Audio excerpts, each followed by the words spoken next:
and welcome to Tech Infywire. Today we are going to do a review of the Sony A7R5 camera. It's been more than 1.5 years that I have purchased this camera, and I am not going to do the technical review of this camera. If you want to have a technical perspective on this camera, probably you can have a look at the DP reviews or the Petapixel review that's being done by Chris and Jordan Drake. They are excellent. So this is filming me in 10-bit 422 RAW, and this camera is something that is out of the world. This is my first full frame camera. Prior to this camera, I had been using the Canon 70D as my first camera, and later on I moved to the Nikon D7200 as the second camera body. So I have switched gears from Canon to Nikon, and then Nikon to all the way, to Sony. So why did I move to Sony first? Because of the autofocus capabilities, and I just wanted a full frame body that is flawless and it goes to shoot any kind of things that I want to do, right? So whether it is a portrait photo shoot, whether it is wildlife, or whether it is any other kind of photo shoot that I want to do, or some kind of videography that I want to do, because Sony cameras are known for their videos and the capabilities. Like autofocus is their best part that they have. So I just wanted to switch to Sony and check it out.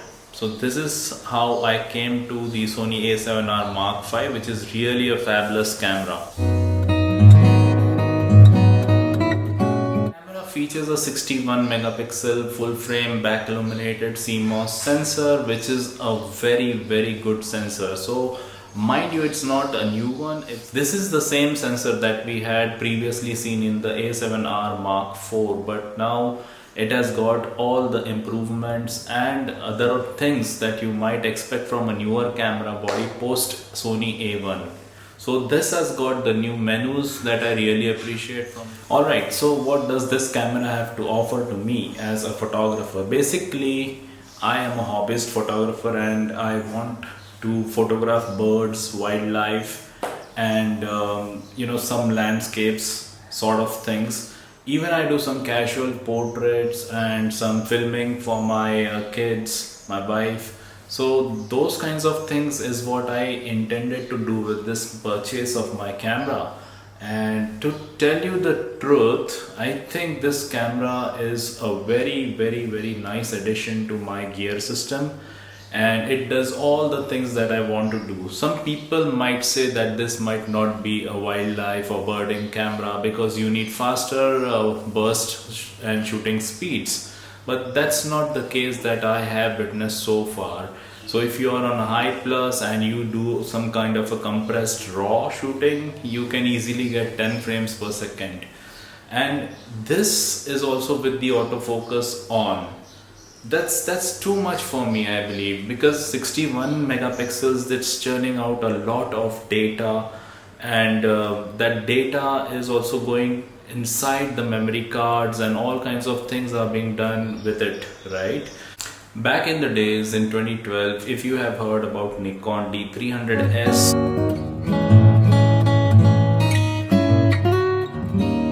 then that camera used to shoot at 8 frames per second. That was thought to be an awful lot of frames to shoot during that time, and all the photographers would rely on the Nikon's autofocus system, and they used to just go out into the field and shoot wildlife. So when we talk about 61 megapixel camera, the Sony A7R Mark V with 10 frames per second, albeit you're going to get it at uncompressed RAW, it is something that is worth noting, because at that much amount of megapixels you're churning out a lot of data to the memory card, and that is a lot of processing that is going on inside the camera body. And trust me, I don't really need more than that amount of data being churned out into the memory cards because of the problem of storage. So whenever I go out into the field, or whenever I go to the national parks like Tadoba or Pench or any other national park, I don't really have any trouble shooting inside that thing. Apart from that, I think I have also set up my camera in such a way that if I press one button, the C3 button, then it will directly zoom in and it would shoot inside the 26 megapixels size of the image, right? So that is how I do my shooting. So basically it zooms inside from 61 megapixel shooting into the 26 megapixel shootings, which is 26 megapixels is a lot of pixels as well. So whatever images that you get through those raw files, I think they are just wonderful and they are going to help you resolve a lot of details. Now I have shot this camera with the latest firmware update, the version 3, and it has made this camera so much faster. I don't think those kinds of performance improvements are mentioned anywhere inside the firmware update, but I could feel it personally that my autofocusing and the lags that I had previously with the camera, and to mention the lags, they were just a tiny bit of lags, and at that too sometimes. So they were not persistent or anything, but now the camera is pretty snappy and you can snap all those photographs quickly and everything works smoothly. So I'm really happy that the Sony firmware version 3 is a nice update.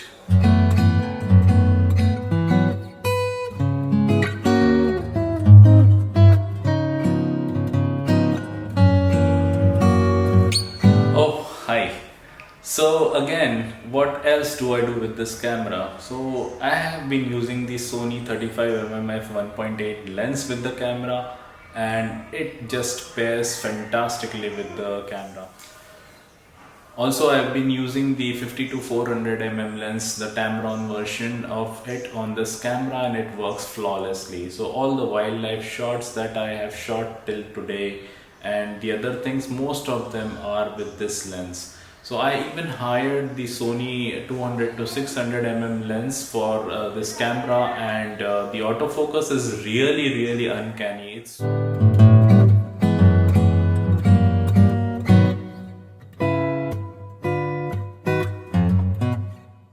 It's superb. So it's out of the world, and you can get the focus on all the birds, including the bird's eyes, even if the bird is in flight. So if I am shooting for a crane that is in flight that I shot once, it took and it just focused on the eye of the crane and it shot the crane's eyes and the entire bird very well. So the autofocus system is next to none. So it is superb, it's brilliant, and it's a very nice implementation.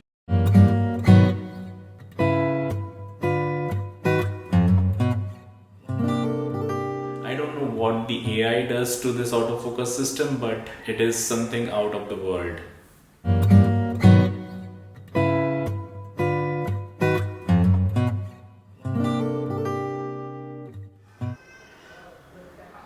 Next up is the focusing in the portrait mode. So I have shot a couple of portraits of my family members, including my wife, my children, and some other family members as well. So the portrait eye autofocus is uncanny. It is superb. It sticks to your eyes, it sticks to the eyes of the subject, and it takes the photograph with great brilliance. Most of the time I'm using the vivid color profile of the camera, and it just is perfect. It gives you those rich colors, the reds are reds, the whites are whites. If you get the white balance perfectly out of the camera, your colors are dead accurate, and you see those colors into the pictures. So I'm showing some of the pictures inside this video itself and at the end of the video, so you can just make it out yourself. The other thing is a version 3 firmware update added very good features to the camera, and I think the stability of the camera has greatly improved.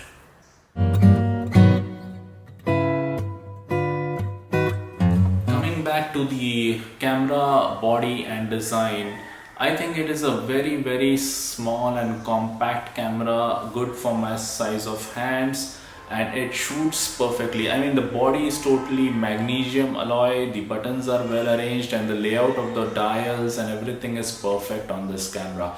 I am not expecting any other changes on this camera body. It is just superb.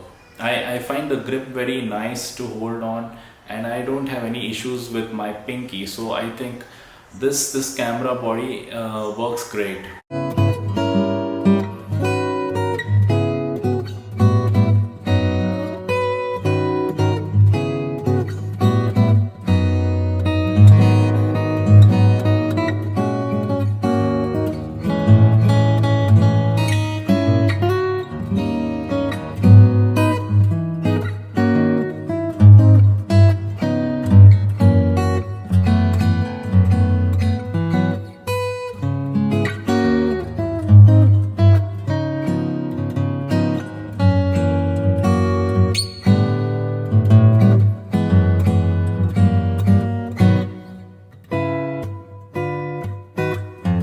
External monitor that you are seeing right now, the one that is picturizing me here, it's tilted out, it's flipped out, and I'm just looking at myself over here, and I can see that box on my eyes which is focusing directly. And this implementation of the monitor in the Sony body is something amazing, because I think the other camera manufacturers need to follow suit. They give you best of all the worlds. You can use and tilt the camera monitor in any direction that you want to use it. Right now I'm doing some video work and it's filming me, and I can see what is being done for me. So everything, all in all, the things that are being done by Sony on this camera are very good. This is a totally professional body. I haven't even used flash on it single time, but the images that you might see on this video that are coming out in the night are really good. It's a very capable camera. The images are taken in the natural light. They are also so very good. So I never felt that I should use the flash once. The skin tones, the combination of colors, and the other things that this camera body renders, the lenses renders, is so very nice. So hats off to Sony about that.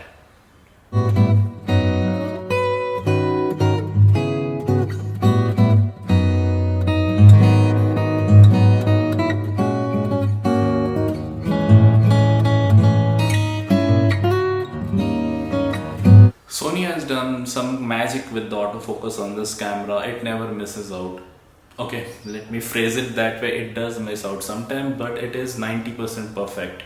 So whatever situation of focusing or whatever situation I throw at the camera, it works flawlessly. And I must say that I am using zone autofocus most of the time, and in zone I am using the face detect, human eye detect, or you know what, birds or animals, and it just grabs the eyes of the animals, grabs the eyes of the birds in flight. It locks on to those birds in flight very well, easily, till the time they are inside the zone that you are recording or capturing the bird or animal in. And even the human eyes, it's flawless. It just is flawless. I don't even doubt the Sony's autofocusing abilities in that case. It's so good.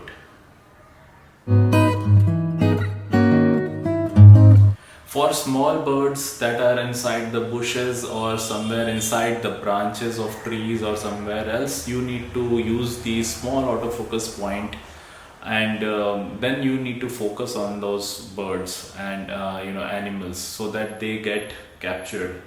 Because if there is a small, very tiny bird inside the bush, the camera might struggle to figure it out. So it's better that you switch to the other mode of autofocus, where you can just use a small box inside on the bird, and then it will focus perfectly. So how is this overall experience of the camera? It is very good. It's positive and I really like it. Whom is this camera for? I would say it is for everybody. Professional wedding photographers, wildlife shooters, birders, portrait shooters, landscape photographers, of course. Everything is for all the people. So Sony has made a well-rounded camera with great autofocus, great ergonomics. The body is totally rigid, it's weatherproof. weather sealed and made from magnesium alloy, so it is very professional body. So you get everything inside this camera that you would expect as a professional, and I really have no complaints about this camera whatsoever. So I would recommend this camera for everyone. Have you ever wondered about the colors?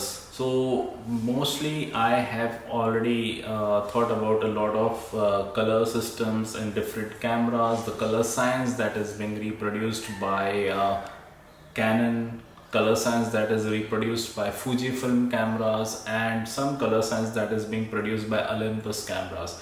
So these cameras are very good. Nikon is one of the best camera systems as far as the skin tone goes, so it is superb, and you don't need to calibrate a lot of Nikon images to get the real world or the real pictures that the people look like. It's amazing. So how does the Sony color science fare?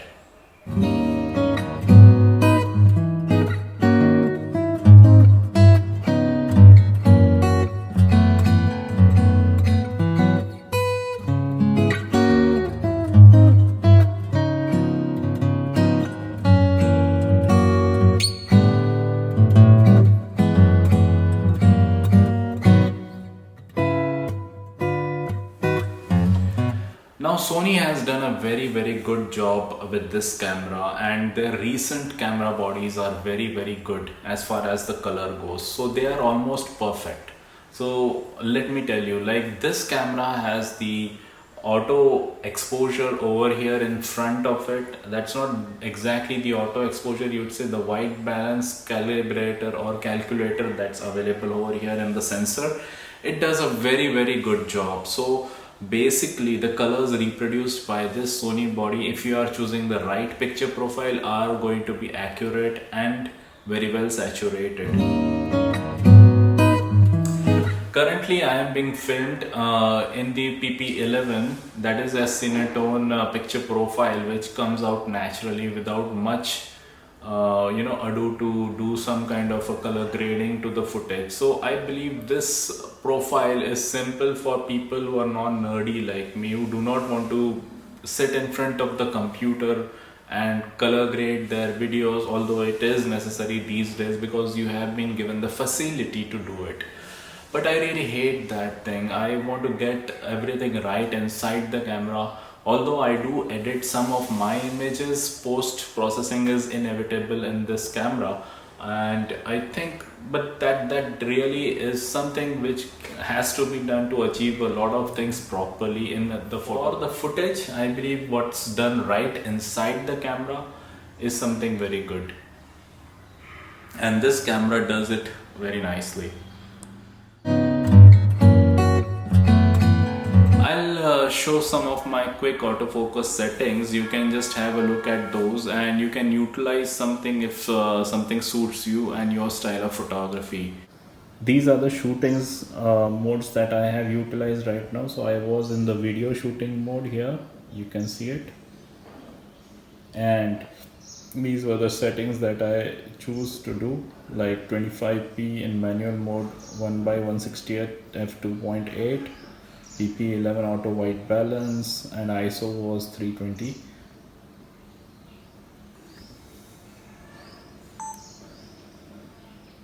This is how the recording screen looks like when I'm trying to record something. So it gives me the frame as well as the markers for the video, and this is the zone that I have here, which I can move using the joystick. Alright, so I'm using all these kinds of settings and overexposing the video so that I can do the adjustments later on. So these are the settings for picture mode or the image mode of my camera.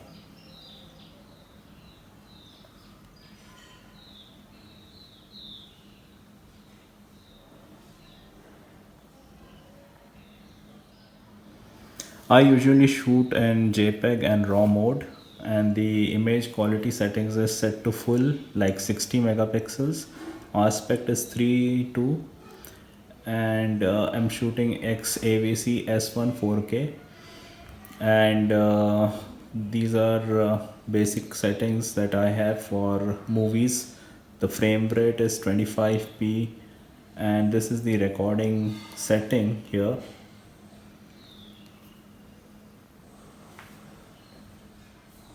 For autofocus, you can see that the focus mode I've chosen is continuous autofocus, and this is something that I keep to the default.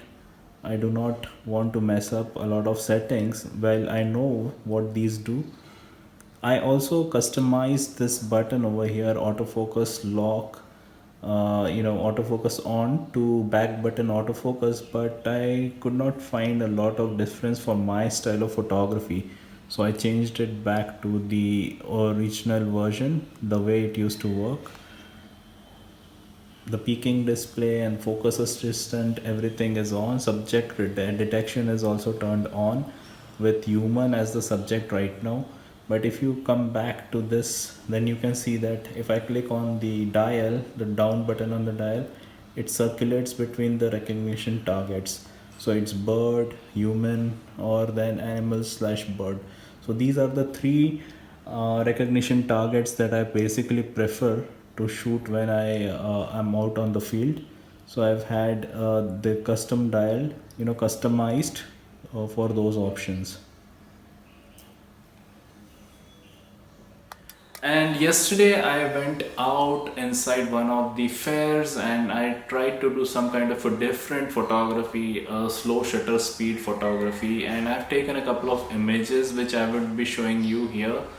They did come out pretty good. I was trying to imitate one of the photographers that I admire on Instagram, and I was trying to figure out if I could achieve similar results.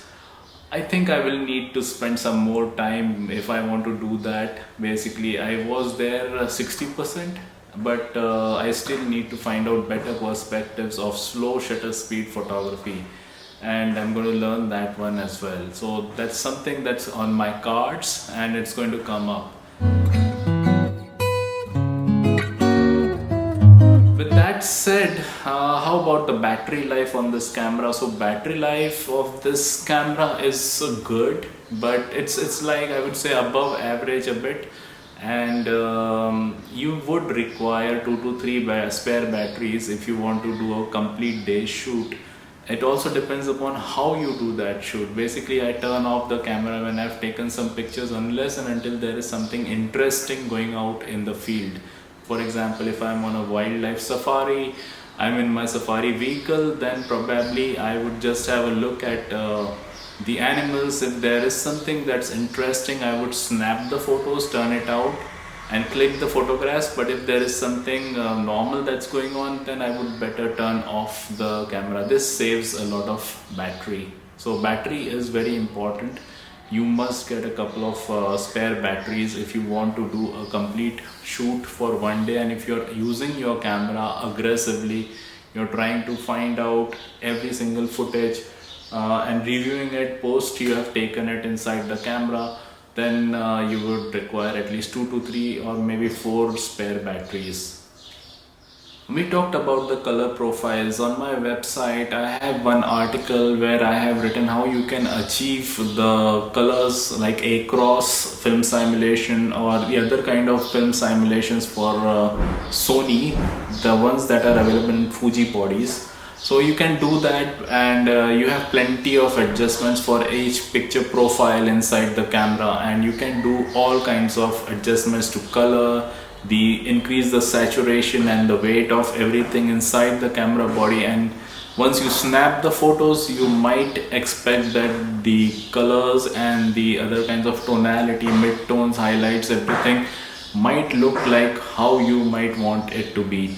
Just like Fuji camera bodies, I admire their color science, so it's next to none. So Olympus, Fuji, I really do admire their color science more than Canons, Now Sony comes very close if you are trying to adjust those kinds of picture profiles all by yourself, and there is a guide. You can follow the link inside the description of this video. So So next topic is about overheating an 8K video. I have never shot an 8K really for any kind of professional work. I did shoot out to check out how it performs in 8K and don't feel the need to do 8K right now because 8K video is not up to the mark. I would say Nikon Z8 or some other camera body which shoots 8K might be good for 8K videos.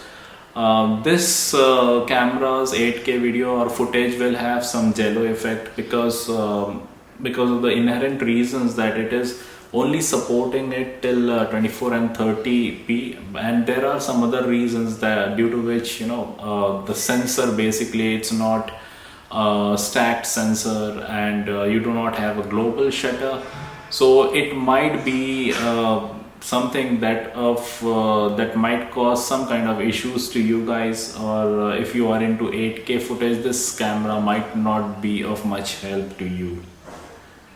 How about the heating conditions of the camera? I am shooting on this camera since the last 45 to 50 minutes continuously. I just had one break to replace the battery because the previous battery I started recording at 36% and it got low to some 8 to 9%, so I had just made a casual change to that battery.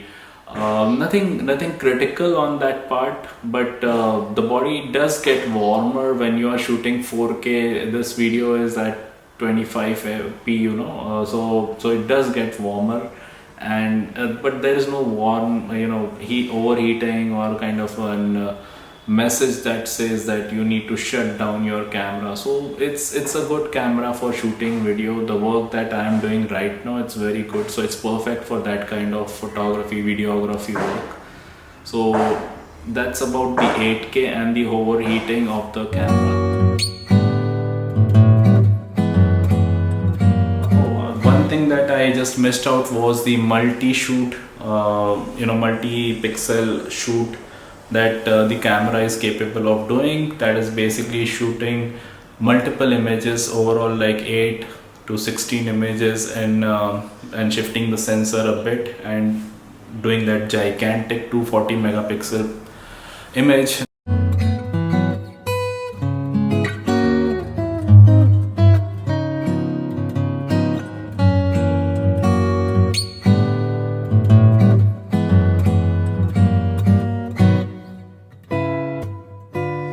So basically I have done a couple of 240 megapixel shots with this camera, and I have stacked them inside the Sony software itself, and it was very good. It's a very good experience, and it gives you a lot of details. Basically that kind of shooting would be really beneficial for those people who want to shoot architectures, because in landscapes, although Sony does compensate for slight movements inside the frames, I think it's not really a problem even if you shoot those landscapes, but the moving leaves might be a concern for some people. I haven't analyzed it that thoroughly, but for shooting buildings or shooting some kind of streetscapes, this is absolutely a beautiful feature.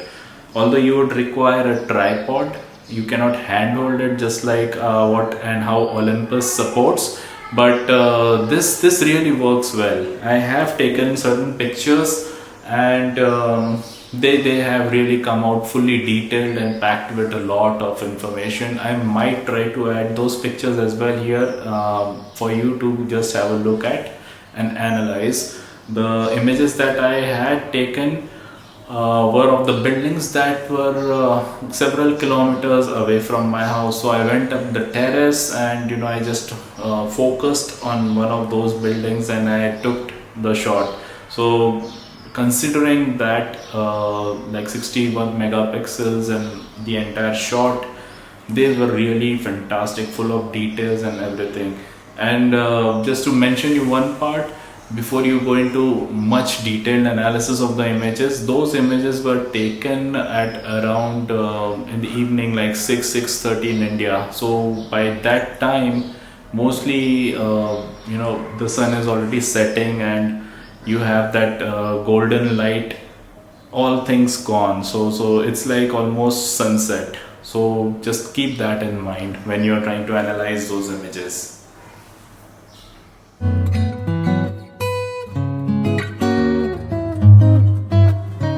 Alright, so we have come to the end of this review. I hope you have liked this review. If you haven't subscribed yet to my channel, please do care to subscribe and like the video. Just click on the thumbs up icon and like the video. That will really help me and support my channel.